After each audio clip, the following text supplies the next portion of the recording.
पथ्य और अपथ्य। दोस्तों, हमारा जीवन एक अग्निपथ है। अग्निपथ मतलब अग्नि से या फिर संकटों से भरा हुआ एक पथ, रास्ता, अग्निपथ। तो पथ्यापथ्य, पथ्य और अपथ्य, इनका क्या महत्व चिकित्सा शास्त्र में है, इसका विवरण हम आज के इस वीडियो में आपको करेंगे। नमस्ते दोस्तों, मैं डॉक्टर महेश चौधरी हमारे निरामयी वसुधा यूट्यूब चैनल में आपका सहर्ष स्वागत करता हूं।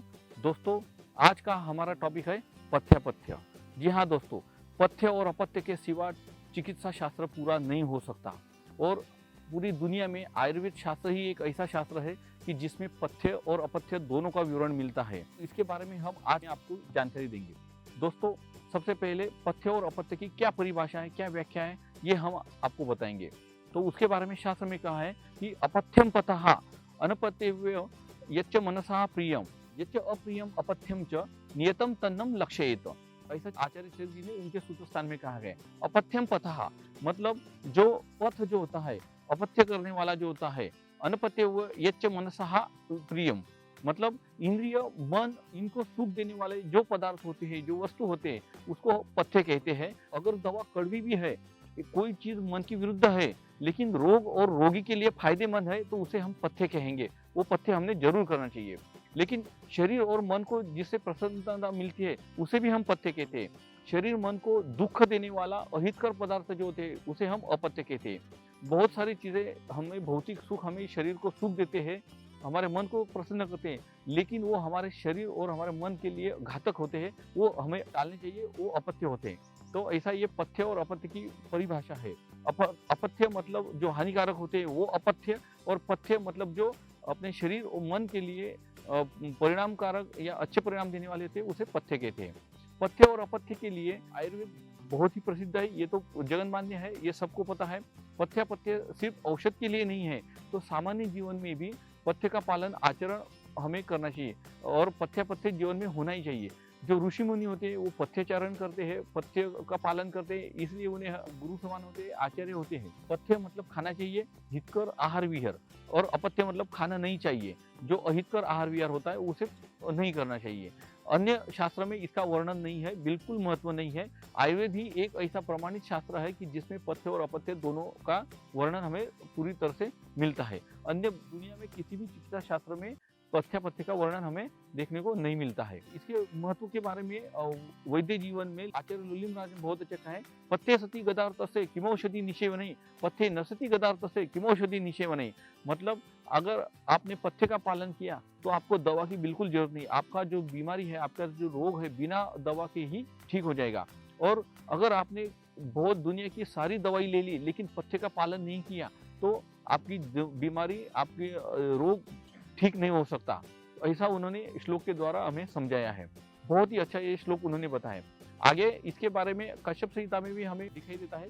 कश्यप संहिता के खील स्थान में आचार्य कश्यप जी ने बहुत अच्छा कहा है। उन्होंने कहा है कि पथ्यम सेविनम आरोग्यम गुणेन भजते नरम अपथ्य सेविनम क्षिप्र रोगः समभिम अर्धकी मतलब पथ्य पालने से ही हमें आरोग्य प्रदान होता है और अपथ्य करने से ही तरह तरह के रोग हमें प्राप्त होते रहते हैं। ऐसा कश्यप संहिता में लिखा गया है। औषध में पथ्य की श्रेष्ठता में आगे कहा है कि विना अपि भेषजैर व्याधि पथ्य देव निवर्तते न तो पथ्य विहीनस्य भेषजाम शतैरपि मतलब औषध के बिना पथ्य सेवन करना, मतलब औषध बिना पथ्य सेवन करना तो रोग अपने आप ठीक हो जाता है, लेकिन अनेक औषध लेने के बावजूद अगर आपने अपथ्य का सेवन करते रहे तो आपको बीमारी ठीक नहीं हो सकती। मतलब ये कैसा हुआ कि अगर आप एक पानी की टंकी भर रहे हैं, ऊपर से नल चालू है और नीचे का भी नल अगर आपने चालू रखा तो वो टंकी कभी नहीं भर सकती है। मतलब आप साइमल्टेनियसली चिकित्सा भी ले रहे हैं और साइमल्टेनियसली अपथ्य भी पालन कर रहे हैं, तो आपको यथोचित लाभ नहीं होने वाला है।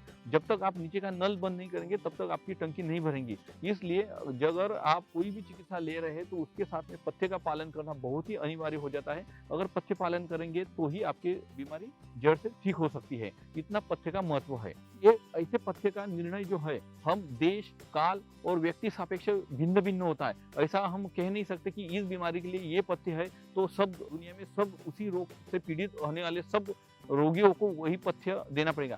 तो देश, काल, ऋतु और व्याधि अवस्था और रुग्ण बल इनके हिसाब से भी हमें ये अलग अलग पथ्य देना पड़ता है। और पथ्य की ऐसे ऐसे कौन से पथ्य कौन से रोगी में, कौन से रोग के लिए, कौन सी अवस्था में कितना देना चाहिए, कितनी मात्रा में देना चाहिए, उसका निर्णय ये एक वैद्य या अच्छा डॉक्टर कर सकता है।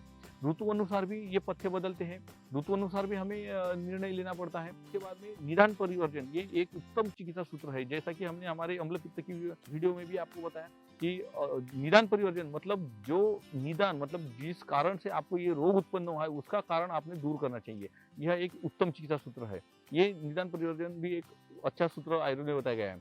आगे कहा है कि भिषक सर्वेषु रोगेषु निर्दिष्टानि यथायथम निदान पथ्यापथ्यानि त्रीणि यत्नात् वै चिन्तयेत पूर्व सर्वगते कुर्यान् निदानम परिवर्जनम तनैव रोगा शीर्यन्ते शुष्क नीरा इवांकुरः। मतलब इसमें संदर्भ ऐसा है कि अगर आपने पथ्य का पालन किया और दवा नहीं ली तो भी आपकी बीमारी ठीक हो जाएगी, लेकिन आपने अगर समझ लो पथ्य का भी पालन किया, दवा भी ली, आपकी बीमारी भी ठीक हो गई, लेकिन आपने दोबारा उसको पथ्य का पालन नहीं किया और अपथ्य का सेवन करना शुरू कर दिया, तो जिस तरह एक सूखे हुए पेड़ में दोबारा अंकुर पैदा होते हैं, दोबारा अंकुर आते हैं, तो उसी तरह ये बीमारी भी दोबारा अंकुरित होती है, ऐसा उन्होंने कहा है। तो इसके लिए पथ्य का पालन करना, चिकित्सा लेना और निदान परिवर्जन करना, ये 3 सूत्र बहुत जरूरी होते हैं किसी भी चिकित्सा में, किसी भी रोग में। अच्छा, आगे अपत्य त्याग का निर्देश बताया है। सिर्फ पथ्य और अपत्य का महत्व और कौन कौन से पथ्य अपत्य करने चाहिए, कौन सी बीमारी, इतना कह के हमारे शास्त्राचार्यों ने छोड़ नहीं दिया है। तो अपथ्य का त्याग कौन सी तरीके से करना चाहिए ये भी कहा है। उसके बारे में उन्होंने कहा है वृक्ष सर्व पथ्यानि यथा स्वम च विवर्जयेत ताह्य पथ्ये विवर्धन्ते दोहदैरिव विरुद्धः।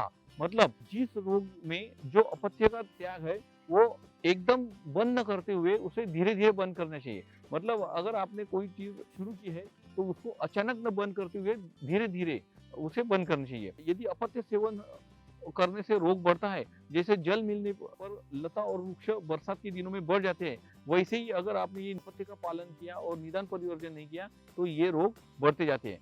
पथ्य और अपथ्य पालन में कैसे करना चाहिए, तो उन्होंने कहा है कि पादेन अपथ्यम अभ्यस्तम पाद पादेन वा त्यजेत निषेवत हितम तद्वत एकद्वित्यंतरी कृतम।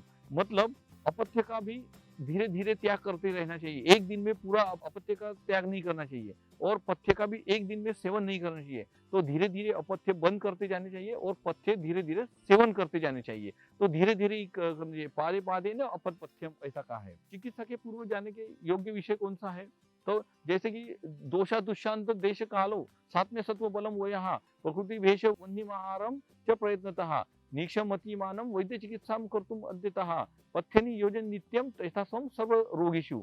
मतलब किसी भी रोग की, किसी भी बीमार आदमी की अगर चिकित्सा करने के लिए जाना है तो उसके पहले उसके शरीर में जो दोष है, जो दुष्य धातु है, देश काल सात्म्य सत्व आहार वय बल प्रकृति भेषज, इन सब का, उसका पेशेंट का अग्नि, उसका आहार, इन सब का प्रयत्न पूर्वक चिकित्सक ने अध्ययन करना चाहिए और उसके अच्छी तरीके से निरीक्षण करके ही उसको पथ्य की योजना करनी चाहिए, उसकी चिकित्सा की योजना करनी चाहिए। तो ऐसा हमारे शास्त्र में पथ्य और अपथ्य के बारे में अनन्य साधारण महत्व आयुर्वेद शास्त्र में बताया गया है।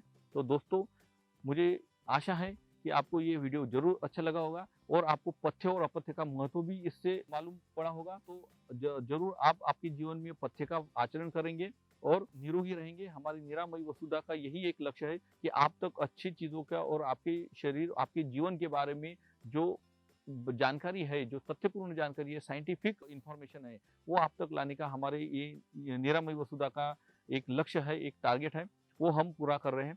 तो दोस्तों, आशा करता हूँ कि ये पथ्य का भी वीडियो आपको अच्छा लगा होगा। अगर आपको अच्छा लगा है तो अपने दोस्तों के साथ में, आपके फैमिली मेंबर के साथ में, आपके अन्य ग्रुप में भी इसे शेयर कीजिए, लाइक कीजिए और बेल आइकन जरूर दबाइए। नमस्ते दोस्तों।